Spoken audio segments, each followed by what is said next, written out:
Hello, in today's video we would like to show how you can activate, manage and use the keyboard clipboard on this Blackview A90 smartphone.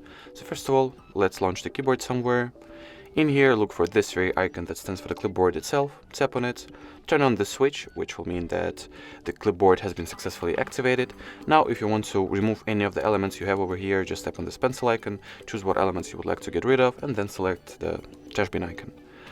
Obviously, if you want to add any new element to the clipboard, you just gotta copy something. So let me type in the word car, I'll go ahead and select it, copy, and if I get back to the clipboard, I'll see that the car has been successfully added as the new and the most recent element of my keyboard clipboard. From here, I can just tap on any element I would like to paste, and it will be respectively pasted.